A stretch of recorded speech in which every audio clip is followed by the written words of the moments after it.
Hola amigo, estamos hablando de redención total, sobre la totalidad de lo que Jesucristo compró para nosotros en el Calvario.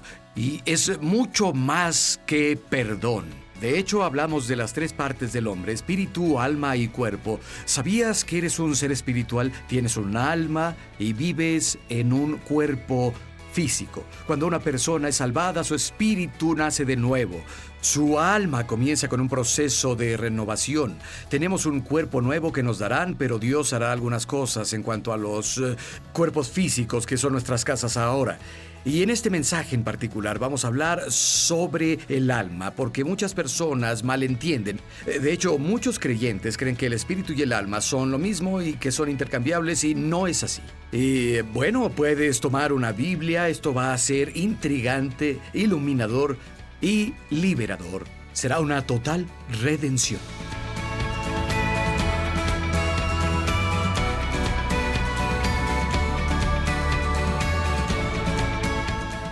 Somos seres trinos, eres un ser espiritual, tienes un alma y vives en un cuerpo físico. Jesús dijo que Dios es un espíritu y quien lo adora debe adorarlo en espíritu y en verdad. En el libro de Génesis vimos antes cómo el hombre fue hecho a imagen y semejanza de Dios. Y si Dios es un ser espiritual, entonces el hombre es espiritual. Y leemos en el libro: solo es la casa que Dios le puso al hombre. Y hoy ustedes no me ven, solo ven el cuerpo en el que vivo. Pero el yo real no lo ve el ojo humano. Soy un ser espiritual. Vivo en este cuerpo físico y tengo un alma.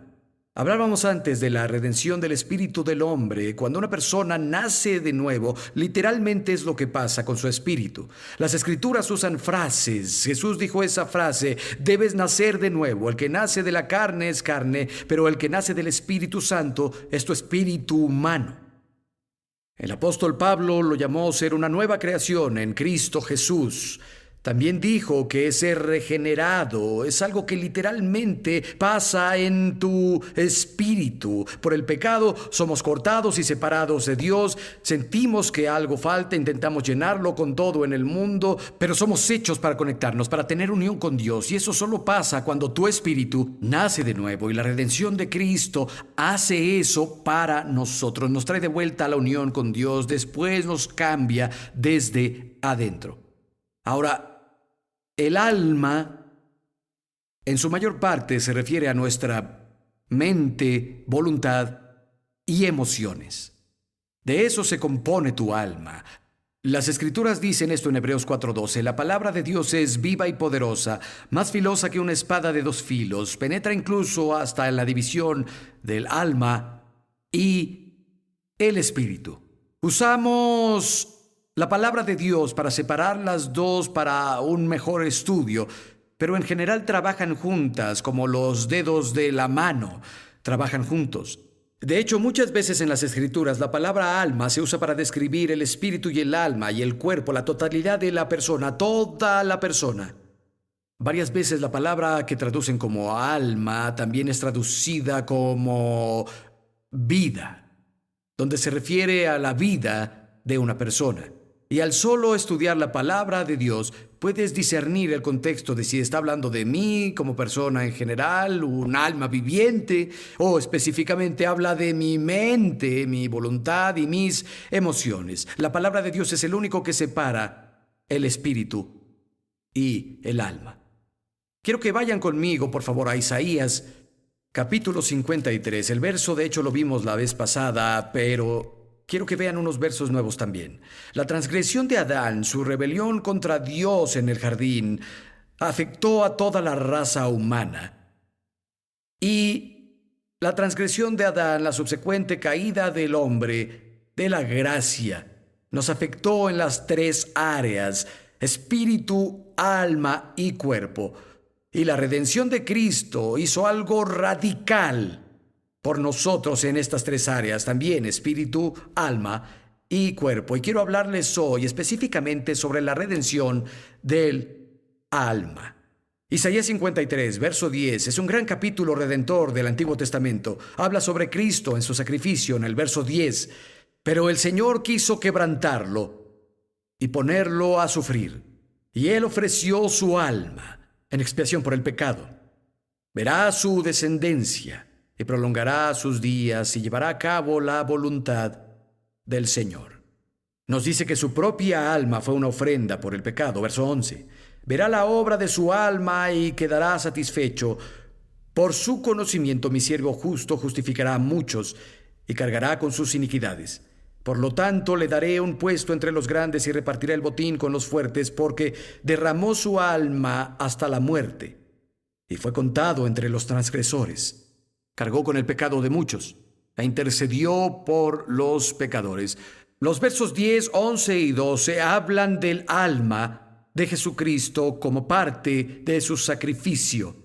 Su alma fue impactada y afectada por su sacrificio en la cruz del Calvario. Derramó su alma en su muerte. Su alma se volvió una ofrenda por el pecado. Pero todo esto habla de sustitución. Hizo algo por nosotros. Vayan conmigo, por favor, al verso 4, mismo capítulo. Y dice, ciertamente, Él cargó con nuestros males, soportó nuestros dolores. Pero lo consideramos herido, golpeado por Dios y humillado. Fue traspasado por nuestras rebeliones y molido por nuestras iniquidades. Sobre Él recayó el castigo, precio de nuestra paz, y gracias a sus heridas fuimos sanados. El verso 5 habla sobre la redención total del hombre total. Lo que Jesús hizo por nosotros, espíritu, alma y cuerpo, fue traspasado por nuestras rebeliones, fue molido por nuestras iniquidades. Eso se encargó del problema de nuestro espíritu, para que nuestro espíritu naciera de nuevo y estaba manchado por el pecado. Sigue diciendo, el castigo por nuestra paz cayó sobre Él. Esto trata con el alma, mente, voluntad y emociones. Y por sus llagas fuimos sanadas. Esto trata con el cuerpo físico. Donde dice aquí en el verso 5, y quiero que pongan mucha atención, el castigo por nuestra paz cayó sobre Él. Otra versión lo pone así, el castigo que nos dio la paz fue sobre Él. ¿Cómo? Al derramar su alma hasta la muerte, y su alma se volvió una ofrenda. Escuchen esta versión ampliada. El castigo que se necesitaba para obtener paz y bienestar para nosotros cayó sobre Él. La paz de nuestras almas fue comprada por Cristo y su sacrificio. Primero, hay paz con Dios. Y mi alma no tiene que estar atormentada, porque ya no estoy separado de Dios siempre. Puedo tener paz en mi alma, porque estoy reconectado con Dios. Pero también hay paz de Dios, que trae tranquilidad a mi mente y mis emociones, comprada para mí por Cristo. El castigo que nos trajo paz cayó sobre Él. Su frente cargó la corona de espinas para que mi mente pudiera tener paz. Y la pregunta sería, si es parte de la redención, ¿por qué yo no la tengo?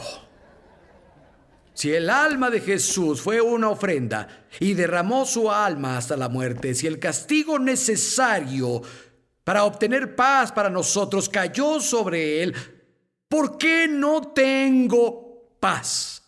¿Por qué estoy angustiado? ¿Por qué estoy lleno de confusión? ¿Por qué estoy ansioso? Una buena pregunta. Y aquí está la respuesta, porque a diferencia de tu espíritu, que cambió de inmediato cuando aceptaste a Cristo, tu alma no cambió de inmediato cuando aceptaste a Cristo. Un proceso de salvación comienza en tu alma y se hace posible por el sacrificio de Cristo. Pero cuando una persona acepta a Jesús, la parte de ellos que cambia de inmediato y para siempre es su espíritu. Fuiste hecho recto, eres justo. La Biblia dice que quien no conoció pecado fue hecho pecado por nosotros para que pudiéramos obtener justicia de Dios en Él. Hablando de nuestro espíritu, es un regalo de Dios. No se gana, no viene por grados. En el momento en que la persona acepta a Cristo, está hecha recta a la vista de Dios con la justicia de Jesús. Eso habla de nuestro espíritu. Pero no es inmediato ni un producto terminado con nuestra alma cuando somos salvados. De nuevo, es un proceso que comienza en nuestra alma, que se hizo posible por la redención de Cristo. Y Dios diseñó una forma para que la paz que Jesús compró sobrenaturalmente llegara a tu alma, permeara tu alma y lograra dominar tu alma. ¿Cuántos quieren descubrir cómo? Bueno, para los que quieren, les diré, el resto solo siga aquí. Vayan conmigo al libro de Santiago, por favor. Les va a gustar y aunque no, les va a ayudar a muchos. Libro de Santiago. Vayan al capítulo 1. Quiero darles más contexto. Ojalá tuviéramos tiempo de revisar todo el capítulo, porque hay un tema que fluye aquí, no cambia. Vamos a iniciar en el verso 2. Hermanos, alégrense cuando enfrenten diversas pruebas. ¿Cuántos odian este verso? Llegan problemas, haz una fiesta. Alégrense cuando enfrenten diversas pruebas. A mí no me gustan las pruebas. Y esto me dice que me alegre. Pero no puedes alegrarte si no sabes lo que sigue. Sabiendo que la prueba de su fe produce paciencia, y la paciencia debe tener una obra perfecta para que sean perfectos e íntegros sin que les falte nada. Aquí queremos llegar a ser perfectos y completos sin que falte nada, pero estoy en una prueba ahora y me faltan finanzas, me falta salud, me falta una buena relación. ¿Qué hago? Encuentra una promesa y confía en Dios. Y aférrate a esa promesa y quédate firme en tu fe. Tengo que ejercer la paciencia y mi fe en Dios me llevará hasta el punto de volverme perfecto y completo y no faltará nada. Si no renuncio. Y no es tanto con mi fe como con un poco de fe y un gran Dios. Pero luego dice que la paciencia tenga una obra perfecta. Solo parafraseando, sencillo, no renuncies. Sigue confiando en Dios y llegarás al punto de ser perfecto y completo y no te faltará nada. Tal vez te falte salud, tal vez paz en tu mente es lo que te falte ahora, tal vez te faltan finanzas o lo que sea que pase. Continúa confiando en Dios. Puedes regocijarte en medio de las pruebas, sabiendo que Dios cumplirá su palabra. Pero sigamos. Verso 5. Si a alguno le falta sabiduría, pídasela a Dios y Él se la dará, pues Dios nos da a todos generosamente, sin menospreciar a nadie. Quiero parar ahí. En el contexto, habla de la persona que confía en Dios y diario escanea el horizonte y la promesa nunca parece venir. ¿Has estado así? Como, ¿por qué esto no pasa? Sabes, Dios, confío en ti. En general es que te falta sabiduría. La Biblia dice que la sabiduría es lo principal, no la fe. La sabiduría es. Y no ves el bosque por ver los árboles. Estás en medio de una prueba, no ves el cumplimiento de la promesa. Dios dice, oye, necesitas sabiduría, pídemela y te la daré. A veces el más pequeño ajuste se debe hacer. No encontrará falta en nosotros, Él te dará sabiduría abundante. El contexto es cuando estás en medio de un juicio. Voy a llegar a algo, así que quédense conmigo. Verso 6. Pero que pida con fe, pídanle sabiduría con fe, sin dudar, porque quien duda es como las olas llevadas de un lado al otro por el viento. Quien es así, no piense que va a recibir cosa alguna del Señor. Es indeciso e inconstante en todo lo que hace. Vamos a pedirle con fe sin dudar. La fe está en el corazón. La Biblia dice en el libro de Romanos que es con el corazón con lo que el hombre cree, con la boca lo confiesa para la salvación, con el corazón un hombre cree para ser justo. Muchas veces cuando las Escrituras hablan del corazón se refieren a tu espíritu. ¿Recuerdan la declaración de Pedro? Habla a las mujeres, dice que no todo sea su arreglo exterior como arreglarse el cabello, sino que sean adornos internos, escondidos en el corazón. Que tengan un espíritu tranquilo y apacible. El Nuevo Testamento identifica nuestro corazón como nuestro espíritu. Es con el corazón, es con el espíritu que el hombre cree. La fe viene del corazón. Y cuando le pido a Dios, ya sea que le pida sabiduría o lo que sea, es una acción de mi espíritu. Pero dijo que no dudara, y la persona que duda es como una ola que va y viene con el viento. Es un hombre de doble mente, inestable en todo lo que hace. Doble mente. ¿Sabes cuál es la verdadera palabra griega? Es dipsukos. Significa doble alma. Suke es la palabra griega para alma y de ahí viene psique. Psiquiatría de ahí trata con el alma, la mente, las emociones, la voluntad. Y aquí dice que cuando le pides a Dios, si dudas, vas de un lado a otro, eres una doble alma, estás dentro y fuera, estás arriba y abajo. Tengo confianza, sé que va a pasar, pero ¿por qué aún no pasa? Sé que Dios lo hará, pero ¿qué tal si no? Él lo prometió, su palabra es buena, pero ¿por qué las cosas van peor?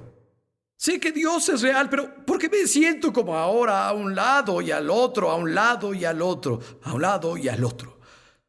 Dice esa persona, no piense que recibirá algo, o qué es lo que puedes hacer. Sigamos. Y de nuevo, ojalá tuviéramos tiempo para revisar el capítulo, porque el tema no cambia, habla de estar en medio de la prueba y la tribulación. Verso 21, vean esto.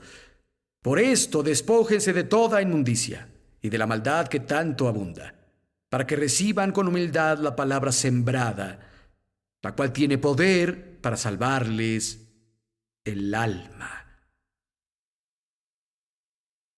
Escrito para creyentes, parece que sus almas aún no son salvadas. No, tenían doble alma, iban y venían, iban y venían. No tengo paz, Dios lo hará, no lo hará, me siento genial, Dios está en el trono, oh por Dios, ¿dónde está? Me olvidó, van y vienen, van y vienen. Lo que salvará tu alma, y la palabra salvar significa liberar, proteger, traer paz a ti, es recibir con mansedumbre la palabra sembrada que es capaz de salvar tu alma. Sigamos, verso 22.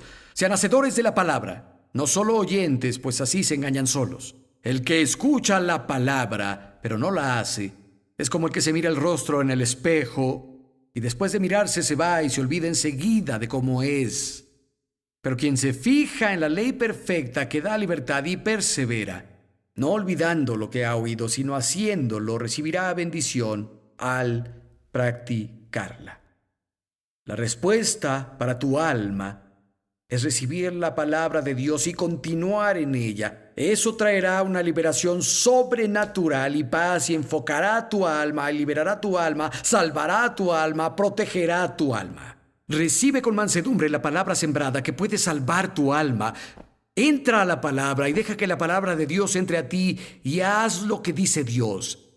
He compartido esto en varios servicios en los últimos 30 años.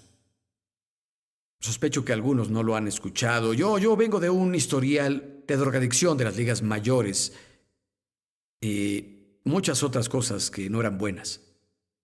Y antes de llegar a Cristo andaba con muchas personas que practicaban brujería, magia negra y mezclado con eso estaba en lo oculto hasta el copete con muchas cosas en las que no debí involucrarme, mezclado con muchas sustancias alucinógenas.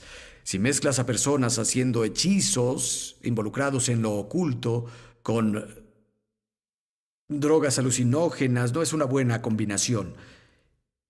Y me metí en muchos problemas espiritualmente. Abrí puertas que no debía haber abierto en mi vida. Y me di cuenta de que el diablo era real antes de saber que Dios era real. Nadie había compartido el evangelio conmigo. Nunca ni una sola persona en mi vida me había dicho sobre el plan de salvación. Pero sabía que el diablo era real, seguro, y sabía que los demonios eran reales porque había tenido experiencias con ellos. Y luego un pequeño compartió a Cristo conmigo en un parque un día. Por primera vez oí el evangelio y terminé en una misión callejera donde entregué mi vida a Jesús. Las personas me impusieron manos y fui liberado de mis adicciones y han pasado 37, 38 años casi. Nunca he puesto otra droga en mi cuerpo en todos esos años. Dios ha sido muy bueno conmigo. Mi espíritu de inmediato nació de nuevo y fui liberado de los poderes demoníacos, pero mi alma fue una historia diferente. Mi alma comenzó el proceso y sigue en proceso hasta hoy. Está creciendo, está madurando. Y fui salvado por completo, radicalmente, pero aún tenía miedo. Tenía temor que acosaba y atormentaba mi mente a cada momento, todos los días. Por algunas cosas que viví, y no me voy a parar aquí a contarles historias, no serían edificantes. Basta decir que era lo último que sentía antes de ir a la cama cada noche y lo primero que sentía cada mañana. Temor. Le temía al diablo, era un nuevo creyente y comencé a orar diario, oraciones simples de niño. Dios, por favor ayúdame a no temerle al diablo. Apuesto que decía eso 100 veces al día, diario. Dios, ayúdame a no temerle al diablo. Por favor, ayúdame a no temerle al diablo. Dios, por favor, ayúdame a no temerle al diablo. Si entendieran algunas de las cosas por las que pasé, entenderían esa oración. Era desde el fondo de mi ser. Pero hice algo bien. Nadie me lo dijo, pero conseguí una vieja Biblia grande en una venta de garage. Y vivía sobre un bar entonces, y ni siquiera tenía electricidad en ese cuarto que rentaba. Y leía la Biblia a la luz de las velas, y la leía, y la leía, y la leía, y la leía, y la leía, y la leía, y la leía en voz alta, y me quedaba despierto hasta el amanecer leyendo la palabra y estaba recibiendo con mansedumbre la palabra sembrada que es capaz de salvar mi alma atormentada. ¿Y saben qué? Fue como a los 3 meses de mi experiencia de salvación. Iba caminando por una calle un día y me di cuenta, ya no está. No le temo al diablo. Ya no está. El temor ya no estaba y era todo el día como un perro lamiendo mis talones, ahí al filo de mi conciencia. Si lo pensaba, capturaba mi mente y se fue. Y nunca ha vuelto. No en 4 décadas. Nunca ha vuelto. ¿Qué pasó? La paz que Jesucristo compró para mí, con su alma que se volvió ofrenda, derramó su alma hasta la muerte, el castigo necesario para obtener la paz y el bienestar para mí cayó sobre él, pero llega a mí al recibir la palabra sembrada y ponerla en práctica. Recíbela, puede salvar, y la palabra salvar es liberar, dejar libre tu alma. Vayan conmigo al Salmo 19. Algunos solo me están viendo, entenderán si siguen poniendo atención. Salmo 19.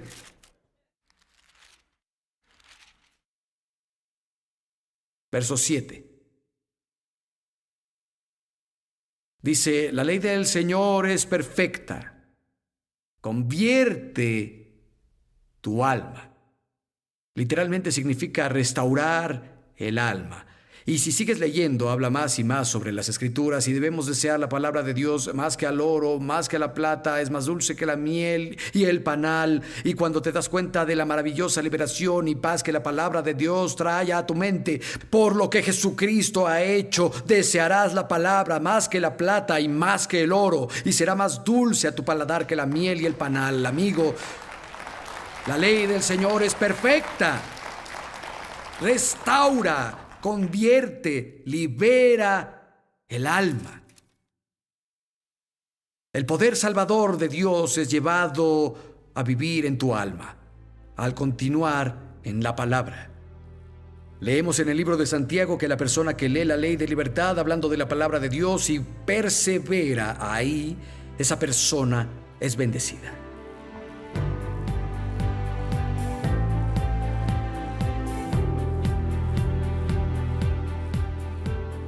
Oye, es importante que estudies estas cosas, que entiendas la diferencia entre espíritu y alma y que entiendas el proceso que sucede en tu alma cuando aceptas a Cristo y cómo puedes cooperar con eso. ¿Sabías que la Biblia dice que no es bueno que el alma le falte conocimiento? Terminamos citando ese verso en el libro de los Salmos. La ley del Señor es perfecta, convierte y restaura el alma. Dios quiere trabajar en nuestras almas. El libro de Santiago habla sobre recibir la palabra sembrada con mansedumbre que es capaz de salvar nuestras almas. El conocimiento es bueno, no solo almacenar cosas sobre cosa o sentarnos a presumir lo listos que somos, sino cuando sabes cosas puedes aplicarlas. Dios dijo, mi pueblo perece por falta de conocimiento. En Isaías dijo, mi pueblo va en cautiverio porque no tienen conocimiento. Amigo, el conocimiento es bueno, el conocimiento de las Escrituras, especialmente cuando viene a nuestra redención. Desearía terminar con todo lo que tenía que decir sobre el alma y lo que Dios quiere hacer y hace en nuestras almas en este mensaje en particular, pero no podemos incluir todo en una transmisión. En lugar de editar todo esto, lo vamos a hacer en 2 partes. Significa que no querrás perderte el próximo programa. Así que vuelve, acompáñanos para la parte 2. Y hasta entonces pido que las riquezas y bondades de Dios sean tuyas y que realices su trabajo en tu alma.